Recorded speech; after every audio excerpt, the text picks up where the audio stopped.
up guys, it's Red Clover here, and in today's video we're going to talk about what not to do in Battlefield 4. Me and 3 friends this week, we discussed some of the top things that we feel people need to work on in Battlefield 4. As you can see in the start of the video, I was equipped with a sniper rifle with a 40x scope and a 14x variable.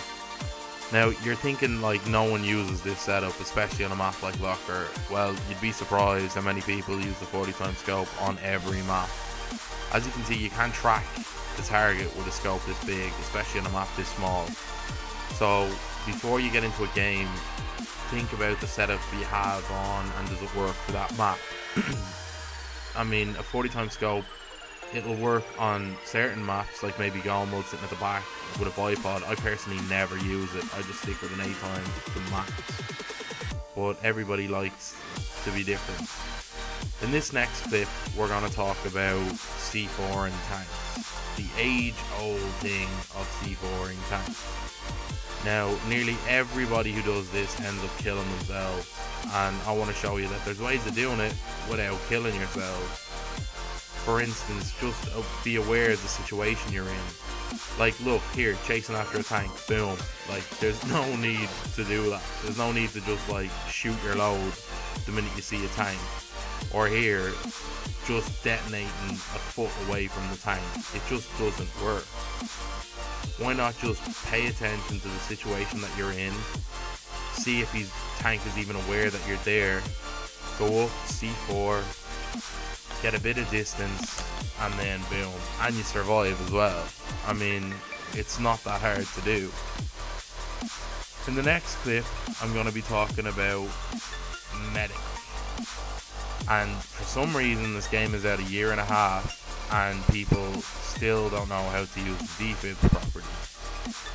Every time, well, not every time, but nearly 90% of revives that I get is just a 20 health revive. And for most combat situations, 20 health is not enough to survive. If you hold down the defibs, as I'll show you in the video, for longer, you'll get a longer revive. You'll be able to give the person 100% of their health back. And for some reason, as I said, the game's at a year and a half and people still don't know this. There, one zap, 20 health. Charge the defibs for like 4 seconds, wait until the defibs beep, and you've got 100% of your health back. In every situation, not in every situation I should say, you can give 100 health back. But just be aware of the situation and see what you can do to best help the player. In this clip we're going to talk about mortars, and this is not Battlefield 3. You do not need to sit on top of your mortar to use it. You can plant it down and walk away. You can go miles away and still use your mortar. The amount of people that we find in game sitting on top of their mortar in tunnel vision is just unbelievable. As you can see, Mike here is just demonstrating sitting on top of his mortar when there's no need to do that. He could be anywhere he wants. Optic is going to come up behind him now. Quick teabag and knife. It's just mind-boggling how many people still do this. There, I plant the mortar down, I run behind this wall or a rock and mortar away. I'm about, I don't know, 10 feet, 15 feet away from my mortar. Yeah, I could go further, but I'm just letting you guys know you don't have to be right on top of it. And last but not least, we're going to talk about when defusing a bomb in rush.